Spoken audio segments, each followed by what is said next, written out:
Donc effectivement, j'ai essayé de réfléchir à un cours qui ne va pas être trop théorique, je crois. C'était pas forcément le but, mais il y a quand même toujours un tout petit peu, mais plutôt orienté en fait sur des éléments de méthode, puis des éléments un peu généraux sur l'enquête sur le web, sur des différents enjeux qui se posent quand on veut faire de l'enquête sur le web. Alors évidemment, nous on est habitués dans le contexte de l'analyse de la criminalité à travailler avec les organes, par exemple, de police qui font de l'enquête dans le cadre de leur mandat, mais des enquêtes qui vont être faites de façon assez générale finalement également dans le privé.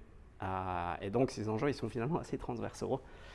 Donc dans le privé des entreprises, mais peut-être les journalistes aussi, etc. Enfin voilà. Qui va peut-être un petit peu au-delà aussi de la simple recherche, je dirais, sur Internet, même si, même, je dirais même pour nos propres recherches, les enjeux finalement sont relativement similaires. Donc, ce que j'ai prévu, déjà, c'est de toucher un petit mot sur les changements, comme on dit, liés à la numérisation de la société, transformation ou transition numérique, par rapport à la criminalité. Je ne vais pas faire trop long, de nouveau, pas trop de théorie, mais vous verrez qu'il y a des fois, il y a 2-3 mots que j'utilise peut-être assez naturellement, puis c'est utile de les définir. Donc une petite partie introductive là-dessus pour parler de ces enjeux-là, puisqu'évidemment c'est au cœur de ce qui va nous intéresser si on enquête sur Internet dans le contexte de la criminalité, des problèmes de sécurité.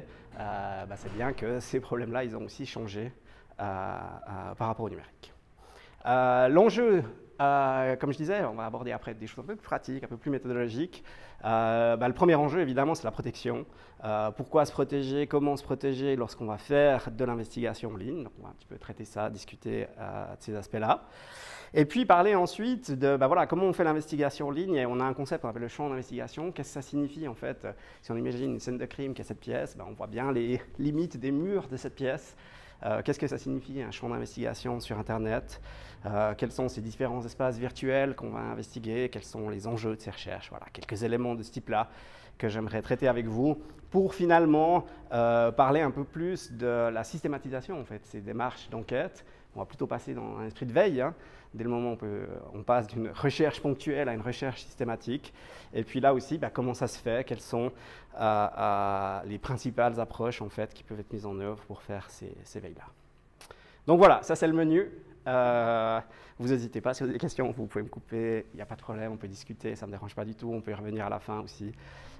Donc voilà, sentez-vous libre, il n'y a pas de problème à ce niveau-là. C'est parti, comme je disais, si ça veut bien, juste pour définir une ou deux notions. Et je dirais, quand on fait de l'analyse de la criminalité, il y a un modèle qui s'est développé, qui est devenu assez transversal. Ce n'est pas le seul, il y a plein d'approches pour traiter de la criminalité, mais un modèle qui a émergé, qui est beaucoup utilisé à l'heure actuelle, qu'on appelle le modèle du triangle du crime, qui est assez simple, qui peut se décrire sous la forme d'une phrase, sous la forme d'une équation ou sous la forme d'un dessin pour ceux qui sont plus visuels. Le triangle du crime qui dit en fait qu'on va avoir l'occurrence en fait, d'un problème de sécurité, d'une forme particulière de criminalité, lorsque un auteur motivé et capable va rencontrer une cible attrayante et mal protégée. Ce qui fait qu'on a cette notion de la rencontre qui, dans notre jargon, signifie la rencontre entre un auteur et une cible, un petit peu différent de l'idée de rencontre dans le sens commun. Donc si je parle de rencontre, voilà, c'est de ça dont je parle. Qui s'exprime, donc je disais, comme une équation, hein, comme vous voyez là, auteur plus cible moins gardien, paf, problème potentiellement qui va émerger. Et puis visuellement, on va représenter ça sous cette forme-là, ce triangle du crime avec ces trois pans qui vont guider finalement les questionnements qu'on va se poser lorsqu'on construit une activité criminelle. Quelles sont les caractéristiques, les modes opératoires des auteurs, quelles sont les caractéristiques, les vulnérabilités des cibles. Et puis également, où ça se passe, quand ça se passe, ça c'est la rencontre. Et là aussi, quelles sont les caractéristiques, les vulnérabilités, les facteurs dits situationnels qui font que les choses peuvent survenir. Et c'est un modèle qui est finalement assez simple, qu'on comprend bien, mais qui est extrêmement utile. Extrêmement utile pour vraiment décomposer les choses et regarder les choses adéquatement quand on analyse un problème de la criminalité. Et ce qui nous intéresse en particulier, évidemment, c'est de trouver des moyens pour agir face à ces problèmes, moyens qui peuvent être tant de la prévention ou de la répression, mais on va chercher en fait des leviers pour chercher à mitiger ces problèmes. Par exemple, sur l'auteur, on peut travailler sur augmenter les efforts, rendre plus difficile l'accessibilité, par exemple, de la cible, éviter les excuses. Par exemple, on va faire un exemple classique, hein, mais je vole 1 litre de coca dans un supermarché, c'est pas bien grave parce que finalement, ils font assez d'argent dans le supermarché. Et pire que ça, le vol est compris dans le prix. Donc pourquoi est-ce que je ne pourrais pas voler? Le genre d'excuses sur lesquelles on pourrait éventuellement travailler. Au niveau de la cible, on va par exemple chercher à minimiser les gains potentiels ou, comme je disais, à réduire les vulnérabilités, etc. etc. Et puis, au niveau de la rencontre, peut-être chercher à réduire justement les incitations. Il y a différents exemples, mais il fut un temps où il y avait beaucoup de possibilités, par exemple, de s'asseoir dans les gares. Ils ont supprimé les places pour s'asseoir. Alors bien sûr, ça permet de faciliter les flux, mais ça a permis aussi de réduire des problèmes, puisque les gens sont plus statiques, puis ça a diminué un certain nombre de problèmes, par exemple. Donc c'est des aménagements du milieu, comme on les appelle. Donc voilà comment on travaille, voilà comment on fait l'analyse de criminalité très, très brièvement, mais pour situer un petit peu les concepts que je vais utiliser, en particulier ce concept de rencontre qui est tout à fait clé et qui évidemment s'est profondément transformé avec l'avènement du numérique, avec la création de nouveaux espaces. Alors voilà, rien de neuf, mais ce qui change, parce qu'on est en 2022 finalement, puis ça fait quand même maintenant un certain nombre d'années, mais ce qui change, c'est quand on considère les rencontres en matière de criminalité, on doit considérer une dualité d'environnement. C'est pas que les choses elles se passent exclusivement dans le monde physique ou exclusivement dans le monde numérique, bien souvent il y a les deux.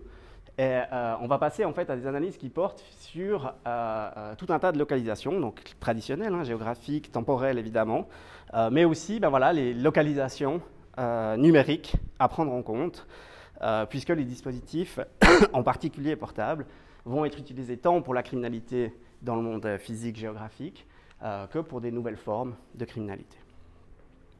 Et puis, précisément au niveau de ces impacts du numérique sur la criminalité, alors, de nouveau, il y en a tout un tas, mais qu'on peut classer, je dirais, en trois grandes familles d'effets. Le premier effet, c'est tous les changements qu'il y a eu sur nos activités routinières en tant que, alors, potentiellement auteur, mais surtout potentiellement en tant que cible. Les activités routinières qu'on a ont profondément changé, notre manière de faire des achats, notre manière de faire des loisirs, etc. etc. Je pense que vous voyez bien de ce dont je parle, va évidemment impacter la criminalité et les traces qu'on va laisser, en particulier, puisque ces joyeux dispositifs qu'on a tous sur nous, et j'espère que vous l'avez avec vous, on en aura besoin tout à l'heure, génèrent également tout un tas de traces sur nos propres activités. Ceci crée donc également des nouvelles opportunités criminelles. Alors j'y reviendrai, mais il y a différents types en fait, de criminalité qui se sont développés ou qui ont changé en regard du numérique, mais ce n'est pas le seul effet. Il y a aussi un autre effet sur les relations, évidemment les relations sociales, mais j'ai envie de dire donc, je ne sais pas si c'est un donc, mais donc aussi sur les relations entre les criminels eux-mêmes. Et la manière d'appréhender notamment la reconstruction de la criminalité organisée doit être un petit peu repensée des fois, parce que les choses elles ont changé. Est-ce que le fait de s'être rencontrés ou d'avoir échangé une information sur un forum signifie qu'on fait partie de la même bande organisée, par exemple. Voilà. Donc il y a tout un tas de questionnements de ce type-là qui se posent en lien avec ces transformations numériques. Brièvement, donc au niveau des formes de criminalité, ce qu'il faut voir, c'est qu'on va distinguer, alors il y a différentes manières de distinguer les formes de criminalité liées au numérique, mais j'ai choisi celle-ci qui me semble être assez simple et assez claire. Il y a trois principales formes en fait, de criminalité liées à Internet. Déjà des crimes qui prennent pour cible le dispositif informatique et qui vont notamment viser des données ou des services. Et puis c'est ce qu'on va chercher à protéger. Typiquement, on ne va pas se faire voler ces données, que notre site Internet continue de fonctionner, etc. Donc ce qu'on appelle en anglais des crimes against the machine, c'est tout ce qui relève des atteintes à l'informatique ou les intrusions informatiques. Donc ça, peut-être, c'est la dimension la plus nouvelle ou sorte d'innovation criminelle, la machine en tant que cible. Ensuite, évidemment, le numérique, Internet en particulier, va être utilisé comme moyen pour perpétrer un certain nombre d'infractions.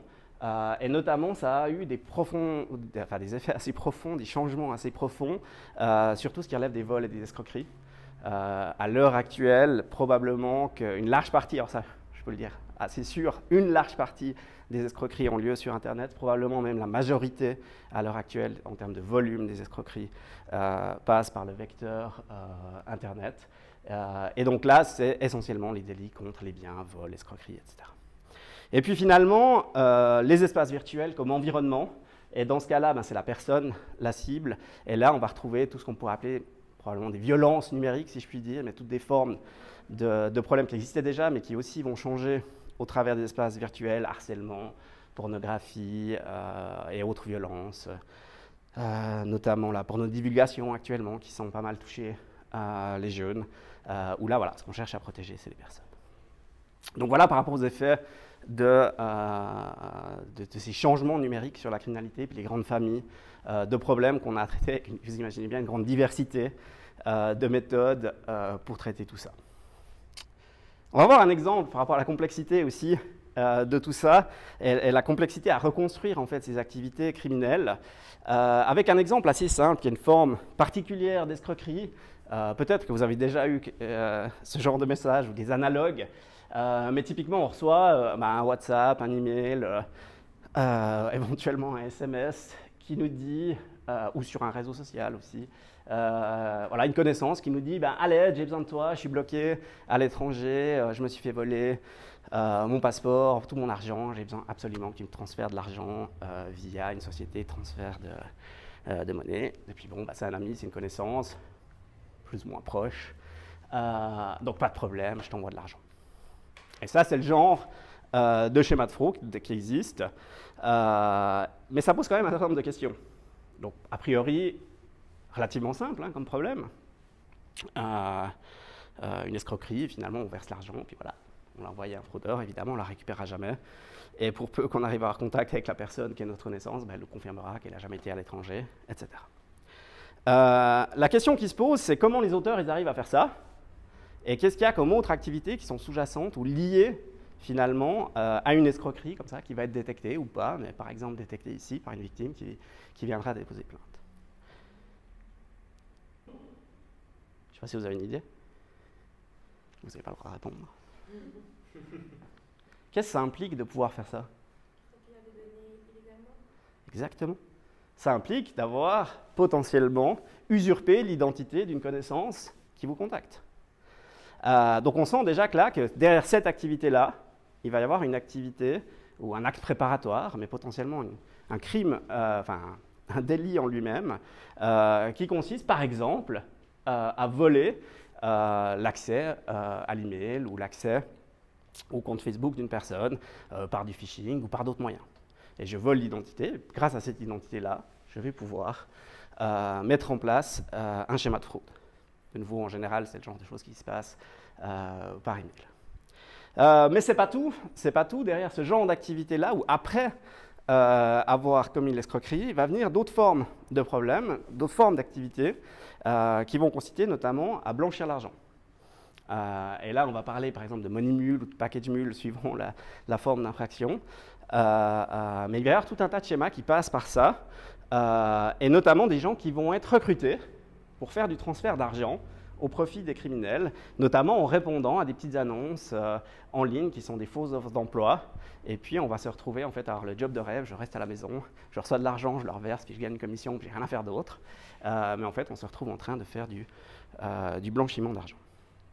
Donc voilà un exemple de schéma, mais qui décrit finalement une mécanique générale qui est assez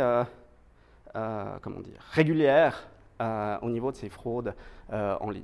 Une des questions qui va se poser, c'est mais finalement, qui sont les acteurs qui sont derrière tout ça? Est-ce qu'on a affaire aux mêmes auteurs qui ont les compétences pour faire ça?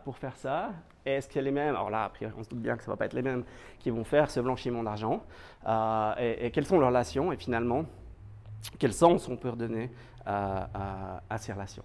Et c'est là où vient ce que je vous disais en introduction. Ce qu'on observe, c'est qu'il y a véritablement une reconfiguration en fait, des relations entre les auteurs, parce qu'effectivement, on observe, alors pas que par les études scientifiques, mais aussi par l'activité policière, qu'on a affaire à des acteurs qui vont être différents, des voleurs qui vont se spécialiser dans le vol de données, de nouveau avec ces compétences-là, qui n'ont pas forcément les compétences pour transformer ces données volées en argent sonnant et trébuchant. C'est bien beau d'avoir le compte email de quelqu'un, mais transformer un compte email en argent cash, c'est pas trivial. Donc on va avoir aussi des fraudeurs qui, eux, ont la connaissance de la monétisation, qui savent mettre en œuvre des schémas de fraude, qui ont peut-être les compétences aussi, j'allais dire humaines, mais le savoir mettre en confiance, hein, notamment les victimes, pour les amener à verser de l'argent. Et là aussi, il y a tout un tas de schémas pour la monétisation. Et ce qui se passe en fait à ce niveau-là, et de nouveau le blanchiment dont j'ai parlé tout à l'heure. Et ce qui se passe, c'est qu'on va avoir véritablement une reconfiguration de ces relations par les espaces virtuels. Et c'est vrai que maintenant, on parle beaucoup des notions de crime as a service, c'est-à-dire que des auteurs qui, par exemple, ont cette compétence-là, vont vendre leurs services de vol de données. C'est-à-dire qu'ils ne vont pas se préoccuper de commettre des fraudes, ils vont simplement vendre les données à des gens qui savent le transformer en argent. Et puis, ils vont se réunir, peut-être pas dans un espace, ou forcément dans un espace comme nous, on est en train de se réunir maintenant, mais typiquement, ils vont pouvoir se réunir en ligne, dans des espaces virtuels, que ce soit des forums, ou des espaces de vente, typiquement des plateformes de vente en ligne, qui permettent de faire ces échanges de compétences, disons, criminelles. Voilà. Donc, ce qui fait que, au-delà d'aller investiguer les espaces virtuels pour détecter en fait l'activité criminelle, on va aussi investiguer puis faire des enquêtes sur le web pour aller comprendre ces espaces de rencontre, ces espaces de convergence entre les auteurs. Puis ça amène à faire finalement une exploitation assez large de l'investigation en ligne pour reconstruire puis comprendre les activités criminelles. Donc voilà, j'en reviens à ça et vous aurez compris que globalement, en fait, le numérique, et de nouveau Internet, le web en particulier, finalement a des effets sur l'ensemble des pans du triangle, à tous les niveaux. Déjà au niveau des efforts, des nouveaux moyens.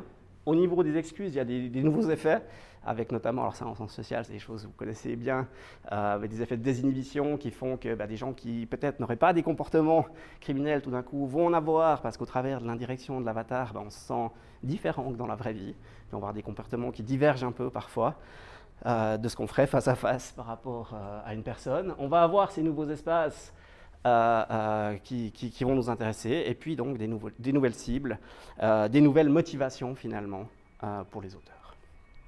Donc voilà le contexte actuel général, je dirais, de ces changements, de ce pourquoi on s'intéresse en particulier au numérique lorsqu'on fait l'analyse de la criminalité, et de la nécessité du pourquoi l'enquête sur le web est extrêmement importante. Donc c'est ce qui m'amène à ça, puisque parmi les actions qu'on va pouvoir avoir par rapport à tous ces problèmes-là, la première action, c'est de comprendre les problèmes, c'est d'être capable d'aller collecter l'information qui va nous permettre de les reconstruire, c'est-à-dire de faire de l'enquête, faire de l'investigation et de la veille sur Internet. Donc c'est vraiment des compétences qui sont au cœur du travail de toutes les personnes qui finalement doivent s'occuper de ce genre de problème. Alors les conséquences de tout ça, c'est que si on veut faire de l'investigation en ligne, il faut se préparer pour le faire. Donc c'est les questions que je vous disais en introduction qu'on va traiter.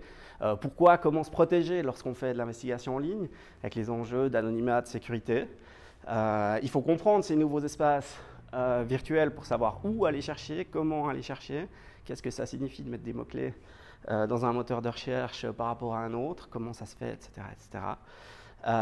Et finalement, quelles sont les grandes méthodes générale de suivi de ces formes de criminalité sur Internet.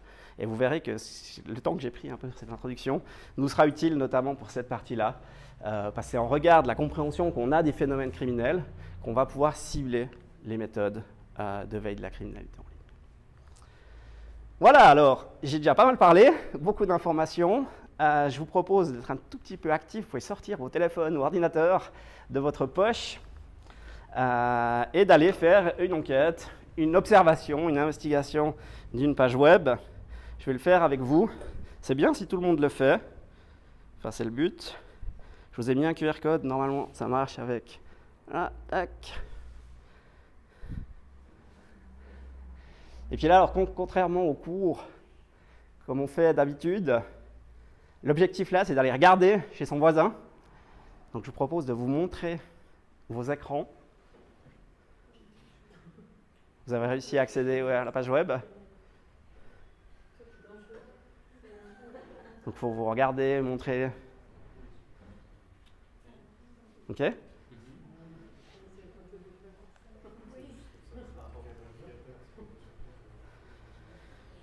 Donc ce que vous observez là, c'est que on a tous fait ça en même temps. On est tous au même endroit ici à Lausanne. On est tous allés dans le même espace virtuel. Pourtant, on a tous et toutes un contenu différent. Il n'y a pas deux observations qui sont identiques de cet espace web. Donc, à chaque fois qu'on va l'observer, il va y avoir un rendu qui est différent. Alors, vous allez me dire, ah, bah, rien de très surprenant.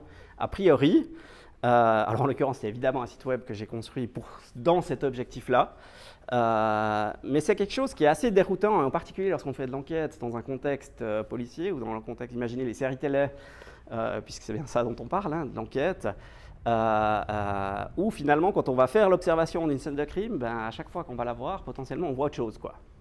Et qu'en fonction de qui va voir, comment il va voir, etc., eh ben, il n'aura pas la même information. Donc ça pose pas mal d'enjeux en matière de collecte de la donnée qu'on va pouvoir réexploiter typiquement pour construire le problème, en termes de continuité de la preuve aussi, hein, l'exploitation juridique de la preuve, etc., etc. Ce que vous observez aussi, si vous zoomez un peu, c'est écrit un peu petit là sur un téléphone, mais vous voyez que la page elle a été créée pour vous, qu'il y a des informations sur votre navigateur qui sont inscrites, que j'aurais pu choisir d'interdire certains types de téléphones d'accéder, par exemple, etc., etc. C'est-à-dire qu'on va laisser des traces lorsque l'on fait une navigation en ligne. Et conceptuellement, ce qui est important de réaliser, c'est qu'on croit qu'on accède à un espace qui est dans le cloud, dans le web, dans l'éther, je ne sais pas où. Non, non. Vous accédez à un espace qui est sur votre dispositif, qui est une copie, qui est bien réelle, bien physique, bien ancrée dans ce dispositif-là. Donc, comme je disais, les enjeux, bah, c'est qu'en termes d'investigation, on peut avoir à un instant T donné, sur un même espace virtuel donné, des réalités différentes simultanément. Ce qui, en principe, avec un observateur direct, objectif, n'est pas le cas dans l'espace physique. Là, on a bien réellement des réalités divergentes simultanées. Je vous ai fait quelques exemples pour venir vraiment concret dans les impacts réels de l'utilité sur le web. Mais par exemple, ici, on devait se rendre pour donner ce cours-là, cours d'investigation en ligne à la police cantonale fribourgeoise. C'était la première fois, il y a quelques années. Et puis, on ne savait pas où était le nouveau bâtiment. Et puis, on va sur Internet avec notre ordinateur. Puis, pof, c'était un grand champ. On prend notre téléphone. Et sur le téléphone, le bâtiment, il existe. Par exemple, voilà le genre de différence où on est en même temps au même endroit, mais on va avoir deux sites web qui rendent des informations différentes. Enfin non, c'est le même site web pardon, qui rend des informations différentes. On peut imaginer qu'ici, vu que c'est le mobile, qu'ils ont choisi de mettre à jour plus vite sur les dispositifs mobiles pour les gens qui circulent. Mais voilà. L'autre élément, bah, c'est évidemment ces différences qui peuvent être liées à la géographie. Vous pouvez essayer d'accéder au site de l'UBS, c'est l'exemple ici, ou le site d'une banque, pardon, via différents pays. Et bien, le site de la banque va être différent en fonction du pays à partir duquel vous allez l'investiguer. Il faut essayer d'aller sur Google depuis la Chine, vous n'y arriverez pas.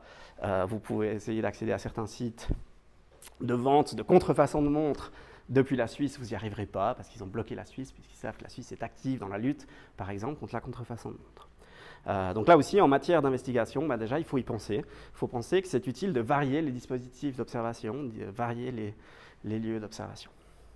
Un autre aspect fondamental par rapport au web, c'est l'extrême volatilité. Alors bien sûr, tout est volatile, y compris dans le monde physique, mais là c'est clair que sur le web, on va avoir une volatilité extrêmement grande, des changements extrêmement rapides qui font que un contenu pouvait être accessible il y a quelques minutes et ne plus y être, qui pose aussi donc évidemment un certain nombre d'enjeux.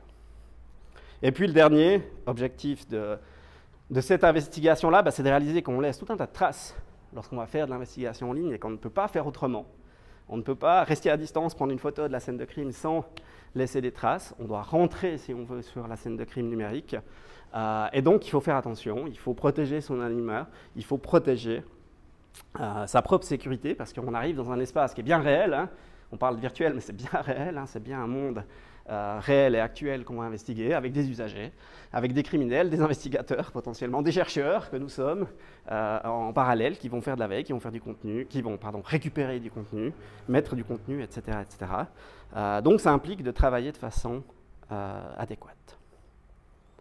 Alors les bases de l'investigation dans des conditions adéquates, c'est de préparer son environnement à différents niveaux. Le premier niveau, c'est celui qui n'est pas forcément le plus facile, mais qui est celui de la connexion. C'est-à-dire que, et typiquement dans les enquêtes criminelles, c'est ce qu'on va recommander, c'est d'utiliser des connexions Internet spécifiques. Alors typiquement, vous imaginez, si vous travaillez à la police, ben voilà, se connecter avec le réseau de la police qui a ses IP propres, de l'état de Vaud par exemple, etc., ben, c'est peut-être pas la meilleure des choses. Donc dans la mesure du possible, on va travailler vraiment avec des connexions spécifiques. C'est quelque chose qui est extrêmement simple à faire si on a un abonnement un peu illimité sur son téléphone. C'est que le téléphone nous permet d'accéder avec un autre réseau que son réseau soit privé, soit professionnel. Donc typiquement, une bonne recommandation, c'est de passer par le partage de connexion sur son téléphone qui va nous permettre de changer ça assez facilement, notamment. On va travailler avec des systèmes d'exploitation dédiés, voire des machines dédiées dans la mesure du possible. Alors on a vu que c'est utile pour changer notamment les conditions d'observation. Mais surtout, parce que les deux premiers points, ils ne sont pas toujours très faciles en fait, à mettre en œuvre. Les deux suivants sont beaucoup plus simples. Mais surtout, on va toujours travailler avec un navigateur dédié à l'investigation. Et on va travailler notamment pour l'investigation sur des médias sociaux avec des comptes qui sont dédiés à ça, avec comme objectif véritable de séparer le contexte d'investigation de notre contexte, tant privé que professionnel.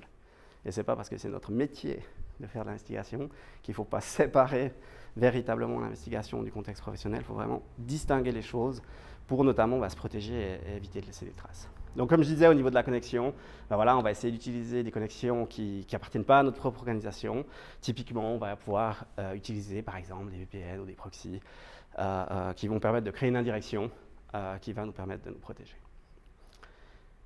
Au niveau des systèmes d'exploitation, je ne vais pas rentrer trop dans le détail, mais sachez qu'il existe des systèmes qui sont dédiés à ça, qui peuvent s'installer au travers de machines virtuelles, par exemple, ou sur des clés USB qu'on va pouvoir charger en live sur sa machine. Des systèmes qui sont faits pour ça, qui intègrent finalement tout un tas d'outils déjà dedans. Alors ça implique également un petit peu des compétences, souvent, je crois même tous en l'occurrence, c'est des systèmes qui sont fondés sur des distributions de Linux. Mais globalement, ça fonctionne très bien. Et ça permet de pouvoir profiter en fait, d'un certain nombre de ressources qui ont déjà été regroupées dans une distribution avec tout un tas de moyens utiles. Je vais parler du navigateur tout de suite, mais un des moyens aussi, lorsqu'on ne peut pas utiliser une connexion spécifique, eh ben, c'est de demander à d'autres de se connecter au contenu web à notre place. Et par exemple, ce qu'on va utiliser pour se protéger, ce qu'on appelle des URL sandbox. En fait, c'est des services en ligne qui permettent de tester l'URL pour nous. Ça, s'il y a un virus ou s'il y a quelque chose, un risque quelconque, bah, ce n'est pas nous qui y sommes allés, c'est le service web qui y est allé, puis lui, il va nous afficher une image en fait, de la page web. Donc ça aussi, c'est une manière très simple de pouvoir tester une URL, de pouvoir tester aussi, par exemple, un pare-feu, comme je disais tout à l'heure, hein, ou si le site web, par exemple, bloque l'accès aux IP du canton de Vaud ou aux IP de l'Université de Lausanne. C'est ce qui nous est arrivé quand on faisait des recherches. On a fait des recherches assez systématiques sur certains domaines criminels.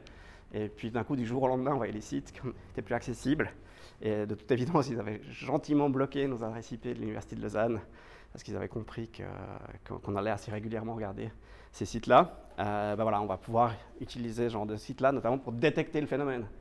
On utilisera un VPN après, mais pour détecter que le site est bien en ligne, ben ça c'est quelque chose qui fonctionne bien. Et puis je disais un navigateur dédié, alors ça c'est important d'utiliser un autre navigateur, comme ça on sépare vraiment bien le contexte professionnel, privé, on a toutes ces informations de compte qui sont enregistrées dans notre navigateur, on a tout notre historique de navigation, etc. Et ben non, on utilise un autre navigateur, là j'en ai mis un à titre d'exemple que probablement vous n'utilisez pas. Puis c'est ça l'idée, en fait, c'est d'en utiliser un qu'on n'a pas l'habitude d'utiliser, qui est un navigateur qui, en l'occurrence, configure par défaut assez bien les choses pour protéger sa navigation web. Et le dernier élément, donc les comptes. Pourquoi les comptes? C'est important de se créer des comptes dédiés à l'investigation. Précisément parce qu'on laisse plein de traces lorsqu'on fait de l'investigation, mais qu'on laisse aussi des traces où il peut y avoir des effets, disons, de nos investigations qui sont indésirables. Par exemple, si je prends l'exemple de Facebook, alors évidemment, comme tous les autres services, ils gardent tout en mémoire, tout ce qu'on recherche, évidemment, pour pouvoir nous offrir une meilleure expérience utilisateur, évidemment. Mais surtout, qu'est-ce qu'ils vont faire? Si vous faites une investigation sur des personnes, des organisations qui vous intéressent. Puis vous allez souvent sur le profil regarder, c'est le profil A. Et puis après, vous faites une investigation sur la personne B. Et bien, qu'est-ce qui va se passer? Alors évidemment, au bout d'un moment, il va vous proposer votre propre profil comme ami de ces personnes-là, parce qu'il se dit, ah bah, tiens, s'il est venu vous regarder, il peut peut-être vous intéresser, tac. Mais surtout, qu'est-ce qu'il va faire? Il va proposer à A, B comme ami, et proposer à B, A comme ami inversement. Ce qui n'est pas forcément souhaitable suivant sur qui on investigue. Imaginez un contexte un peu sensible. D'où le fait que, voilà, faut faire attention. C'est le genre de... Alors, si on va chercher une fois une personne, peut-être ça n'arrive pas, mais si on le fait de façon régulière, c'est le genre de choses qui peuvent survenir. Donc voilà, il faut faire attention et évidemment ne pas interagir. Donc voilà, je dirais de façon assez brève les éléments vraiment capitaux à prendre en compte lorsqu'on fait des enquêtes sur le web pour initier, je dirais, une démarche adéquate pour se protéger et limiter sa visibilité, limiter, en tout cas maîtriser, on ne peut pas limiter ces traces, mais maîtriser les traces qu'on va laisser le plus possible. Et croyez-moi, on en laisse, et c'est très vite fait de faire des erreurs lorsqu'on fait de l'investigation en ligne. Hein. On navigue, on veut passer sur suivant, hein, on s'est trompé, on a cliqué sur like, le like il est parti. Hein. Et puis je ne crois pas qu'on peut annuler facilement, suivant sur quelle plateforme, un like qu'on a fait. Donc voilà, c'est le genre de choses qu'il faut faire attention. Ceci étant dit, on va passer maintenant un tout petit peu à cette notion de qu'est-ce qu'on investigue et quel est ce champ d'investigation sur Internet pour définir aussi un certain nombre de choses qui sont importantes. Alors déjà, on parle souvent de sources ouvertes ou d'investigation libre ou en source ouverte par Internet. Et c'est une notion en fait qui n'est pas si simple. La question de savoir si l'information est publiquement accessible, librement accessible sur Internet. Et je pense que c'est important de le prendre en compte lorsqu'on fait de l'enquête sur le web, peu importe le contexte, hein, qu'on ait la légitimité légale de le faire, que ce soit dans le cas de l'entreprise, que ce soit de façon privée sur nos amis, ou en termes de recherche, où on fait aussi des investigations assez systématiques sur le web. Il y a pas mal d'enjeux à réfléchir. Et notamment, évidemment, on va distinguer les investigations sur des espaces qui sont publics en ligne, comme ici, un certain nombre, vous voyez, qui sont accessibles par le web, qu'on va distinguer notamment des moyens de communication qui relèvent de l'instance messaging, par exemple, mais qui relèvent surtout de communications qui sont privées, qui par ailleurs, bien souvent, ne sont pas directement en principe, et on espère, en tant qu'utilisateur, accessibles sur le web. Et ça, c'est clair que tout ce dont je vous parle exclut cette dimension-là. Du point de vue de l'enquête, bien souvent, ça va nécessiter d'avoir accès à l'appareil, de pouvoir installer un logiciel qui va faire la surveillance, finalement, des communications. Malgré tout, il se trouve que le caractère privé de ces espaces-là est plus ou moins vrai, puisqu'il y a tout un tas d'informations et de traces qu'on laisse lorsqu'on crée des comptes sur ces espaces-là, qui en réalité sont accessibles assez largement par des accès notamment d'investigation au travers des téléphones. Donc il faut le savoir. Je ne vais pas rentrer dans le détail là, mais sachez qu'on laisse des traces qui sont publiquement accessibles.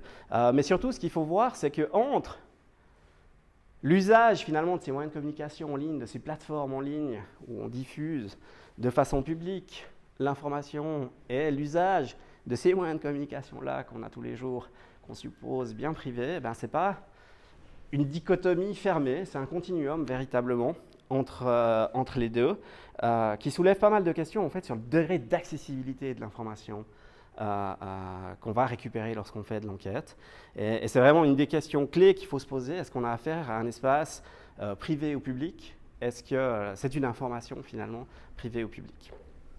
Alors là, je vous ai mis quelques éléments qui relèvent un peu plus de la recherche. Il y a pas mal de discussions sur ces questions-là en matière de recherche, mais évidemment que la question se pose aussi au niveau public, je dirais. Il y a aussi des réglementations. Les polices, elles ont développé leur doctrine puis leurs règles d'usage par rapport à ça. Il y a quelques décisions judiciaires qui définissent un certain nombre de choses sur ces notions publiques, privées. Mais globalement, en fait, surtout ce qui est important de considérer, c'est de se poser la question. Est-ce que l'espace que je vais investiguer, est-ce que je peux le considérer comme public ou pas? Et le truc, c'est que ça ne suffit pas. Il faut réfléchir au niveau de la personne qui fait l'usage du service. Et c'est ça qui compte, c'est est-ce que la personne qui fait l'usage des services pourrait considérer qu'effectivement, c'est une diffusion de l'information dans un groupe potentiellement public ou privé. Et c'est ça qui compte, c'est vraiment la perception de l'utilisateur. C'est peu faiblement les règles strictes qui pourraient être définies. Sur le principe, c'est vraiment ça, c'est la perception de l'utilisateur. Et ça se voit bien, notamment sur Facebook. Si vous utilisez peut-être Facebook ou d'autres médias sociaux, eh ben, on peut régler. On peut configurer ce qu'on veut, son espace, avec différents niveaux en fait, de diffusion, qui laissent bien penser que dans une certaine mesure, il y a des activités que les gens vont avoir dans ces espaces-là qui ne relèvent pas de la communication publique. Donc ça, c'est vraiment capital de bien faire attention à ça lorsqu'on fait de l'enquête. De nouveau, ici, je ne parle pas à des policiers, donc je ne vais pas forcément discuter de la question policière à ce niveau-là, mais ce qu'il faut savoir aussi, et j'en ai pas parlé, mais par rapport au droit, il y a l'enjeu de, par exemple, je vous ai dit, on va créer des faux comptes. Il y a une question qui se pose, est-ce qu'on a le droit de créer des faux comptes? Est-ce que c'était légal de créer des faux comptes? Et vous avez probablement vu que sur toutes les plateformes, il y a des règles d'utilisation qui disent que vous n'avez pas le droit de faire ça. Mais ces règles d'utilisation des plateformes, c'est du droit privé, c'est des règles entre vous et la plateforme, ce n'est pas des règles universelles, ce n'est pas les droits de l'homme, quoi. Donc il peut y avoir des justifications qui vont au-delà de ce contrat de droit privé qui font que oui, on va le faire. Et ma foi, si la plateforme décide de rompre le contrat, c'est-à-dire couper le compte, bah, tant pis, on en recrée un autre. Mais ça, par exemple, c'est des comportements, créer des faux comptes pour faire de l'investigation avec une intention légitime, évidemment, c'est quelque chose qui va se justifier. Et puis par rapport à cette question de l'accessibilité, bah, évidemment, ça va être notamment la taille de l'espace, le nombre de participants dans un groupe, etc., qui vont permettre d'évaluer si on est plutôt dans un espace privé ou public. Par exemple, en matière de recherche, on va faire du monitoring sur des sites de vente en ligne, des sites dédiés à la vente de produits illicites, par exemple, mais aussi des sites de petites annonces, par exemple. Là, c'est clair que par rapport au nombre d'usagers qu'il y a, dès que ça dépasse quelques centaines, voire milliers, on ne va plus considérer l'espace comme un espace privé, puis on va créer des comptes, puis pouvoir faire du monitoring sur cet espace, parce qu'à partir de 2, 3 000, 10 000, voire plus d'utilisateurs, on peut plus même s'il y a un login, on ne va pas considérer que c'est un espace privé. Donc ça, c'est un enjeu vraiment qui est tout à fait capital au niveau de l'investigation sur le web. De nouveau, il n'y a pas de règle absolue, parce que ça dépend vraiment du contexte, des intentions, puis du contexte dans lequel on réalise l'enquête. Par rapport au champ d'investigation, ce qui est important de comprendre, c'est qu'il faut distinguer en fait Internet puis le web. Le web, c'est une application, c'est un espace virtuel parmi tout un tas d'autres. Puis Internet, c'est l'infrastructure de base sur laquelle tous ces espaces virtuels se sont construits. On parle souvent de site Internet, d'ailleurs j'ai peut-être dit site Internet à plusieurs reprises. C'est un abus de langage, ça n'existe pas, un site Internet. C'est un site web dont on veut parler. Mais typiquement, c'est clair, on va avoir le web, mais évidemment, il faut bien penser qu'il y a tout un tas d'autres espaces sur lesquels on va également réaliser des investigations. Ici, je ne vais pas trop en parler aussi pour des questions de temps, mais c'est sûr que le web constitue l'un des espaces qui s'est le plus développé. Un petit mot sur le dark web. Parce que ça, je sais que c'est une question qui revient souvent, mais c'est quoi le dark web? Comment on peut définir le dark web? Les criminels sont sur le dark web, etc., etc.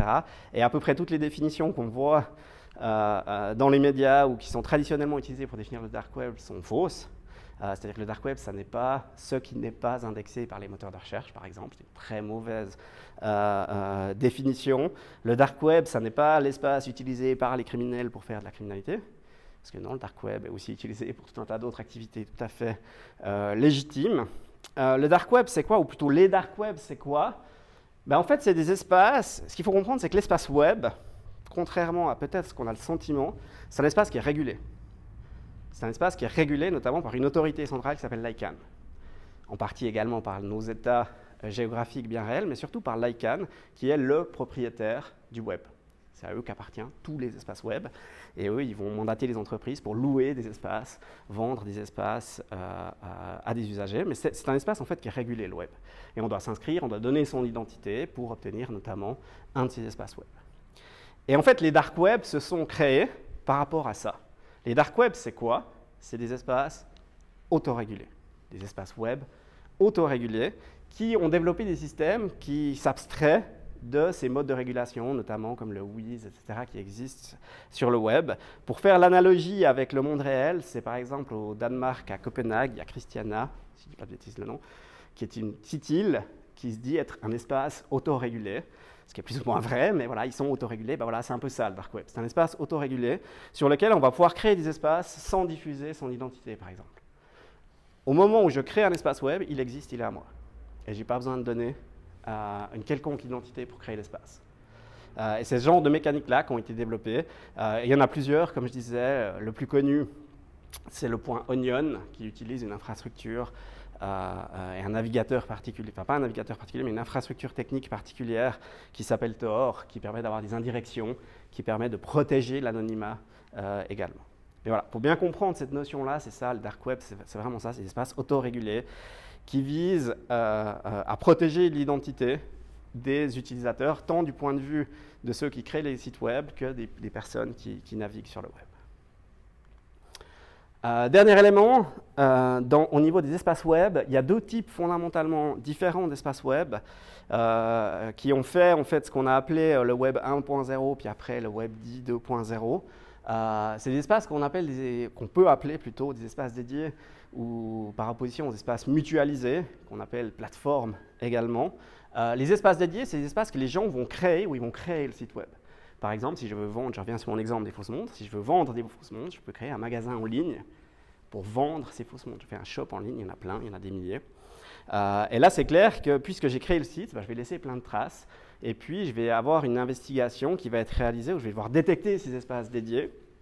Et puis, je vais récupérer ces traces-là. Mais si je veux vendre des fausses montres, je peux aussi aller sur des plateformes comme n'importe quelle plateforme de vente, eBay, etc., qui vont être des espaces où en fait, je n'ai pas besoin de créer l'espace, mais qui sont ces fameux espaces qui nous permettent de communiquer sans avoir à gérer toute cette dimension technique. Et là, l'enjeu en termes d'investigation, ça va être de se dire, voilà, quels sont les espaces que je dois monitorer? Quelles sont les plateformes pertinentes à aller rechercher? Sur quelle plateforme, pardon, aller rechercher les activités criminelles que je veux rechercher. En termes de méthode de recherche, alors là, je vais créer des frustrations, mais il y a énormément de moyens de chercher sur Internet avec différents types d'informations sur lesquelles on va travailler, sur les différents types d'espaces. Il se trouve qu'il y a différentes ressources, les machines virtuelles dont je vous ai parlé en inter, mais aussi des ressources web, comme cet exemple-là, qui vont faire un petit peu, essayer de tenir à jour un inventaire, en fait, des méthodes de recherche. Donc là, je ne vais pas développer, on pourrait en parler pendant des heures. Ceci étant dit, maintenant, la question qui se pose, au-delà de ça, la question qui se pose, c'est comment on met en place, lorsqu'on veut systématiser une investigation en ligne, comment on met en place véritablement de la veille systématique. Et là, vous verrez que je vais un petit peu reprendre tout ce que je vous ai dit jusqu'à maintenant, puis on va voir comment tout ça se met en musique, et comment tout ça, en fait, a conduit véritablement à des méthodologies systématiques de veille qui sont extrêmement variées en fonction des types de problèmes criminels qu'on a à résoudre, à traiter, et des types d'espaces qu'on a à détecter. Alors, comment on fait pour détecter ces activités criminelles? A priori, il y a deux approches de base. Il y a une approche réactive, j'attends que les problèmes surviennent, et puis qu'ils soient dénoncés. Et puis, sur la base des dénonciations, voilà, je vais pouvoir récupérer de l'information et puis comprendre ces phénomènes criminels. C'est évidemment ce qui se passe tous les jours, avec les annonces à la police, mais également de plus en plus des annonces sur des plateformes de dénonciation en ligne, qui posent pas mal d'enjeux en matière de sécurité, de régulation de ces problèmes criminels, puisque l'information n'est plus en main de l'État, mais tout d'un coup va se retrouver en main d'acteurs privés qui gèrent ces plateformes de dénonciation. Et puis l'autre approche, c'est l'approche de la veille, c'est-à-dire une approche proactive, où on va se dire, non, je vais essayer de chercher les problèmes là où ils sont, avant que finalement des victimes viennent dénoncer les choses. Pourquoi on fait ça? Pour une raison toute simple, c'est pas si simple que ça, mais quand c'est dit, ça paraît évident. La réalité, c'est qu'à l'heure actuelle, on estime à peu près, et c'est plutôt conservateur, des taux de 3 à 6% de victimisation, notamment de vol, d'escroquerie en ligne. Et je pense que c'est assez conservateur, mais dans les sondages qu'on a également fait aussi, on observe ça. Mais surtout, ce qu'on observe, c'est des taux de reportabilité à la police qui sont extrêmement faibles. Elle a des taux qui vont de 10 à 15% des cas, et j'ai rajouté au mieux, parce que ceci est vrai pour les délits contre les biens. Ces taux sont évidemment faux, enfin pas évidemment, mais en l'occurrence ils sont faux pour les délits contre la personne, où là c'est vraiment encore plus bas au niveau des atteintes, notamment si on pense, comme je disais, à la pornodivulgation ou ces choses-là, on va avoir des taux de reportabilité extrêmement faibles, qui font que l'approche réactive, certes, elle est nécessaire et elle est utile, mais potentiellement il est utile de la compléter par des approches plus proactives de suivi des problèmes. Et maintenant, on en revient à ce que je vous expliquais au tout début, avec ce fameux triangle du crime. Et vous voyez ici l'idée de l'utilité de raisonner avec ce triangle du crime. C'est que si maintenant on considère les différentes formes de criminalité qui existent en ligne, on regarde du triangle du crime, on va tout d'un coup réaliser qu'il va y avoir différents modes d'interaction, ou dans notre jargon, modes de rencontre entre l'auteur et la cible. Le premier mode, c'est ce qu'on appelle la convergence. C'est typiquement la cible, donc le bien, par exemple mon argent,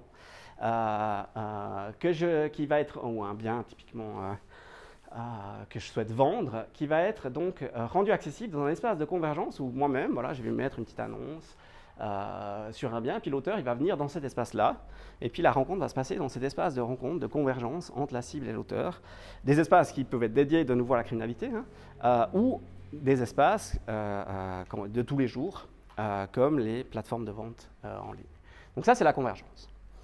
Et il y a tout un tas d'escroqueries qui vont se passer donc sur ces sites de petites annonces, par exemple, comme vous le savez bien, en l'occurrence. Un autre mode, c'est l'intrusion. Alors là, l'intrusion, c'est toutes les formes de criminalité où finalement l'auteur il va pénétrer dans notre environnement numérique pour aller nous voler, typiquement, nos données, nos informations. Et là, finalement, voilà, l'auteur il va atteindre la cible dans l'espace dédié du gardien, parce que c'est nous le gardien de nos données, typiquement numériques, de nos biens numériques.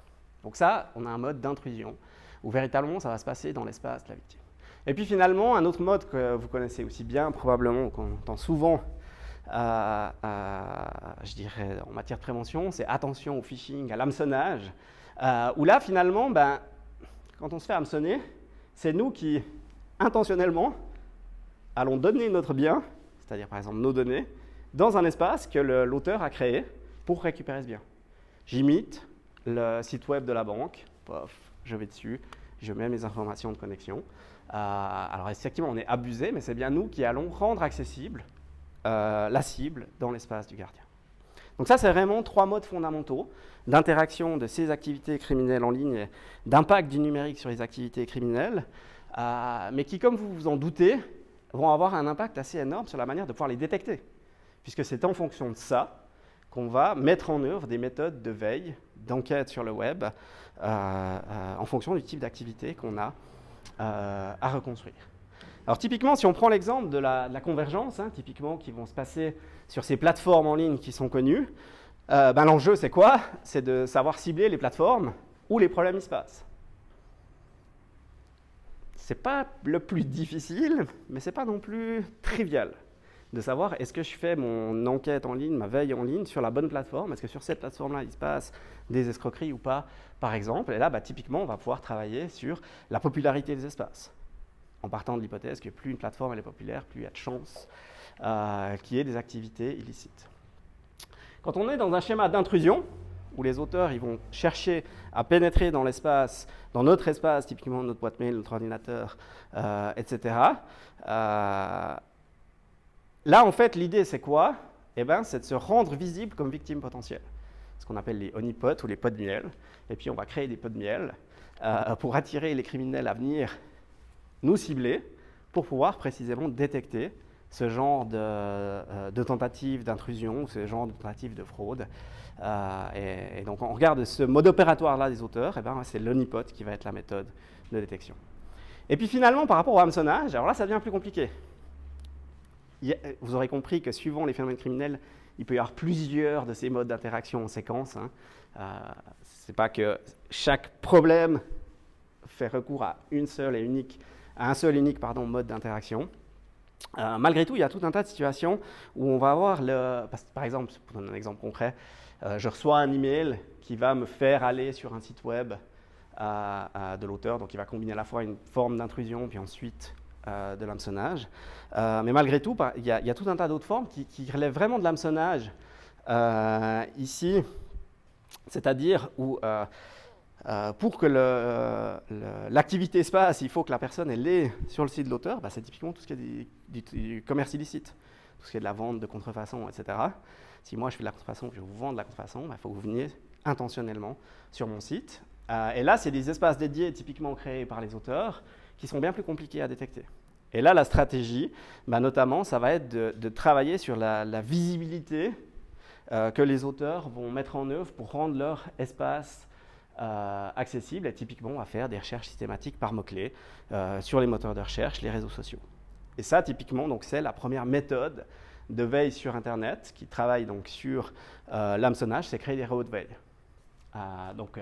Ici, un exemple d'un projet qu'on a fait à l'École des sciences criminelles, où on va utiliser les différentes plateformes ou moteurs de recherche, Facebook, Google, etc., et bien d'autres, sur lesquels, en fait, on va lancer des mots-clés. Ici, vous voyez, on s'intéresse toujours, mais aux enjeux de la vente de produits stupéfiants sur Internet. Pardon, excusez-moi, parti tout seul. Sur le web, également pas que sur le dark web, parce qu'il se trouve qu'il y a de la vente de produits stupéfiants également sur le web. Typiquement, ici, on va combiner des mots-clés liés à la vente de produits stupéfiants, puis on va lancer de façon récurrente ces recherches toutes les semaines, tous les mois, etc. etc. Oui. Ouais. Merci. Alors, vous avez raison, je ne pense pas que c'est là qu'ils vont en trouver le plus, même s'ils vont en trouver, sur les réseaux sociaux, ils vont en trouver.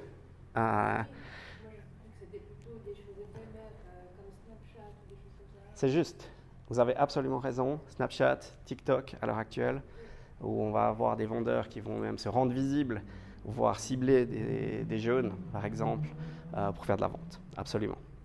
Là, on voulait tester pour se dire, mais finalement, c'est un petit peu l'arche se dire, est-ce qu'il n'y a pas l'arbre qui cache la forêt? Nous, on cherche sur le dark web, on cherche sur ces marchés illicites, etc. Puis d'un coup, on se dit, ouais, mais bon, c'est bien beau de faire de la recherche là-dessus, si en fait, il y en a plein en vente sur le web. Donc c'est pour ça qu'on a fait ça, pour se convaincre qu'il n'y avait pas trop de sites web librement accessibles, facilement référencés dans les moteurs de recherche qui vendaient tout type de stupéfiants. On en a trouvé plein. L'enjeu, c'est que, alors je me permets la petite parenthèse, l'enjeu, c'est les escroqueries. Parce que s'il y a des escroqueries dans le commerce licite, il y en a également plein dans le commerce illicite, où c'est encore mieux. Parce que si vous escroquez quelqu'un qui vient acheter du crack, il y a peu de chances que cette personne ait déposé plainte. Bonjour, j'ai voulu acheter du crack sur Internet, je me suis fait escroquer. Donc, beaucoup de ces sites, en fait, sur le web, vont être des faux sites et des sites de fraudeurs, effectivement. Mais il y a quelques sites qui étaient, en tout cas il y a des histoires. Il y a eu des enquêtes qui ont montré qu'un certain nombre de sites, notamment, vendaient bel et bien des drogues, notamment des drogues douces, mais aussi parfois des drogues dites dures. Donc il y en a, mais vous avez raison, une des hypothèses qu'on fait actuellement le plus, c'est l'usage des réseaux sociaux, avec également en ce moment même un de nos étudiants qui investigue ça pour faire cette détection-là et voir si comment les vendeurs sont visibles ou comment on arrive à les détecter. Toujours est-il que, alors effectivement, là j'ai pris l'exemple des stupes, je vous ai parlé des fausses montres.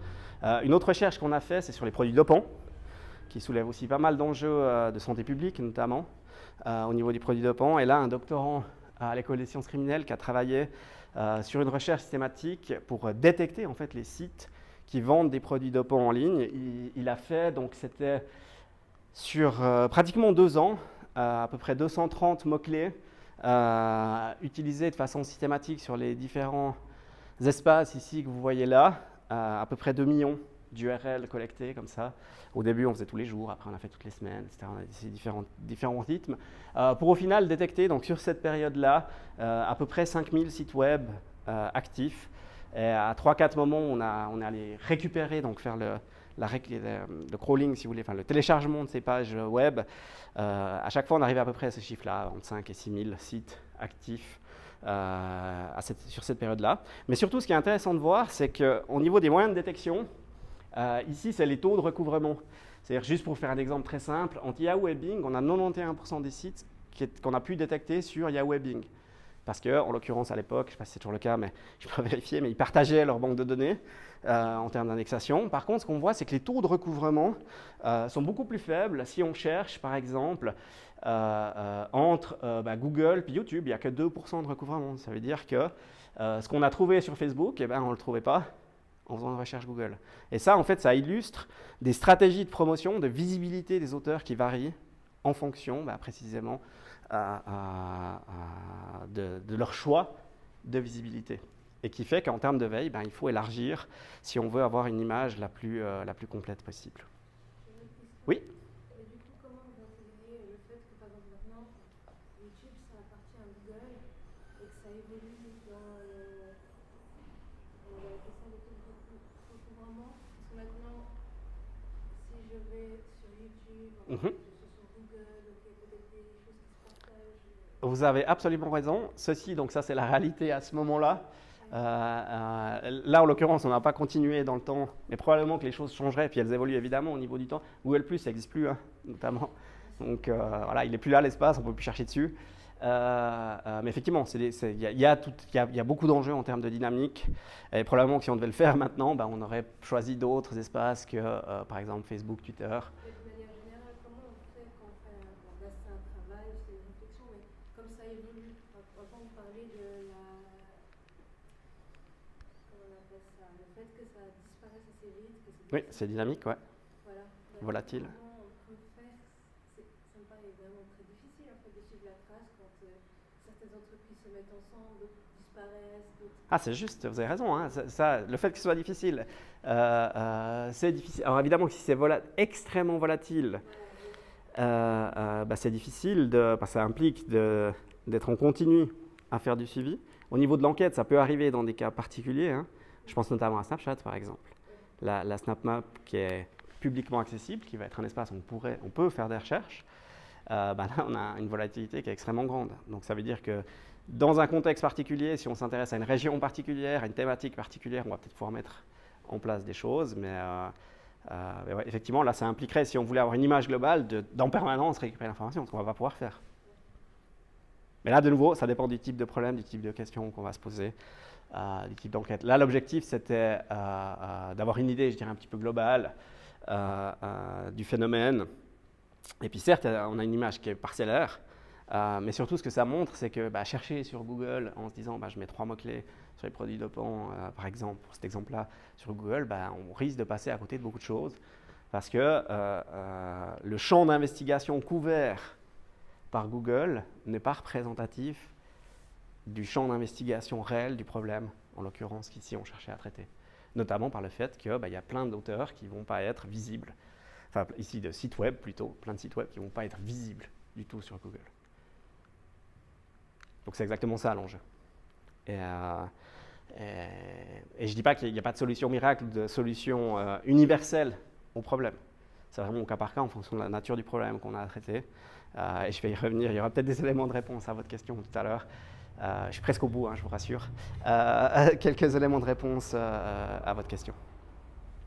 Notamment par rapport aux plateformes. L'intrusion, je ne vais pas détailler, l'intrusion, ça a aussi un processus qui implique donc, la mise en place de honeypots, il y a de la littérature là-dessus, ça implique différentes stratégies, ça fonctionne très bien en collaborant avec des entreprises notamment qui s'occupent de faire des filtres anti-spam par exemple, parce qu'ils ont énormément de données, en général c'est comme ça que ce genre de phénomène va être suivi.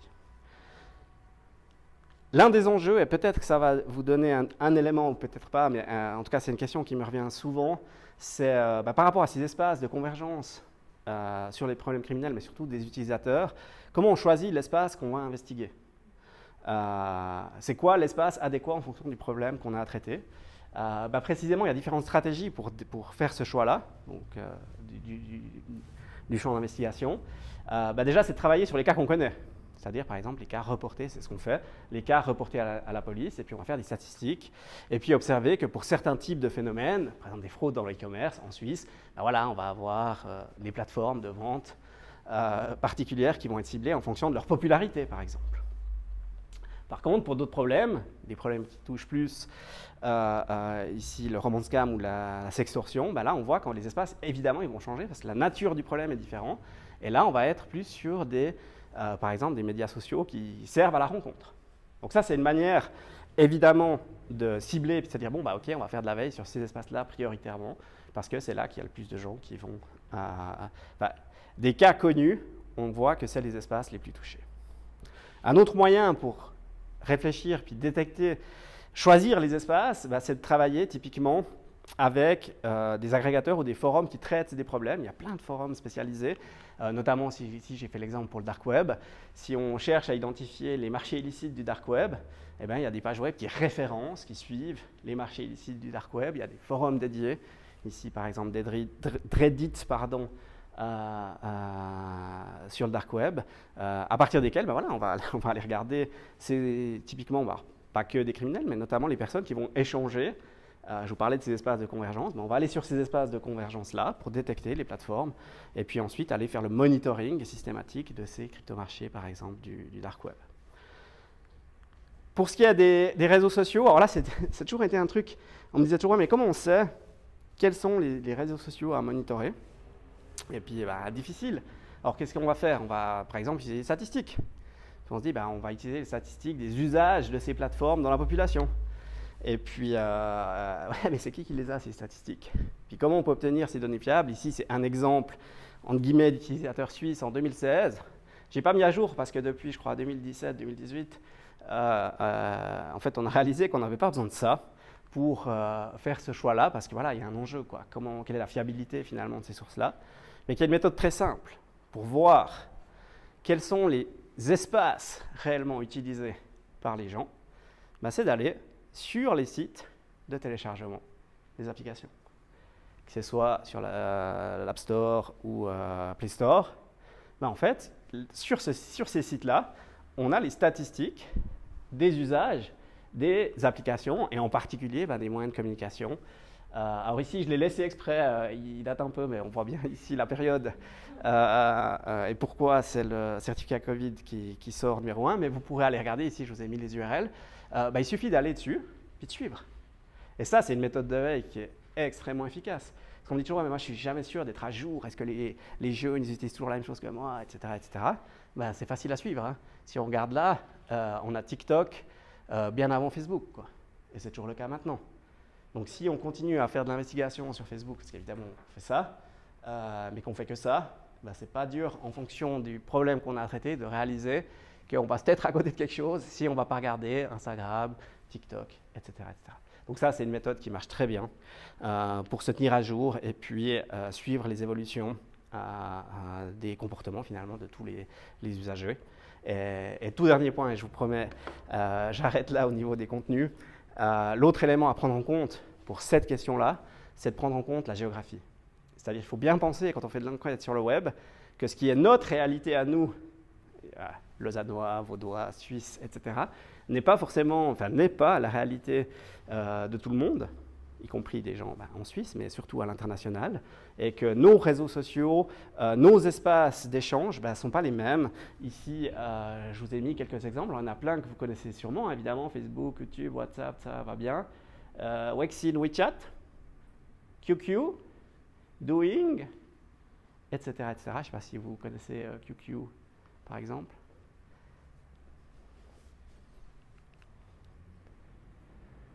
Voilà, je vous laisserai aller découvrir. Mais plein d'autres. Alors ici, en l'occurrence, c'est des réseaux sociaux chinois. Il y a aussi, mais je crois qu'il n'est pas là, il y a des réseaux chinois russes aussi, par exemple, spécialisés en fonction de la langue, qui font que si on veut investiguer ces espaces-là, on ne va pas trouver ces gens-là sur Facebook, par exemple, s'ils n'utilisent pas Facebook. Donc voilà, j'en arrête là avec ces informations générales, mais qui sont, à mon sens, assez clés lorsqu'on veut entamer des enquêtes en ligne, pour vous dire que tout ceci en fait se cadre, c'est que quelques bribes, quelques éléments, quelques recommandations qui se cadrent dans des processus qui se formalisent avec des méthodologies en fait de recherche qui impliquent différentes étapes, notamment en matière d'opérations préliminaires, comme je disais, de délimiter le champ d'investigation, de préparer son environnement de travail, de sécuriser son environnement de recherche, avant de réaliser à proprement parler les recherches en ligne et puis ensuite de collecter, j'en ai pas parlé pour des raisons de temps, mais évidemment qu'après il y a plein d'enjeux en termes de collecte de la donnée en ligne et de la préservation de ces traces-là. Et puis, si c'est des choses qui vous intéressent plus et que vous avez envie d'approfondir ça, sachez que notamment à l'École des sciences criminelles, on fait de la formation évidemment à l'université, mais on fait aussi de la formation continue en matière d'investigation numérique, avec notamment un CAS en investigation numérique et analyse de données, qui intègre différents volets de l'investigation numérique, tant de support de dispositifs physiques et de la manière d'investiguer ces dispositifs que de l'investigation en ligne, notamment. Voilà, et je vous remercie beaucoup de votre attention.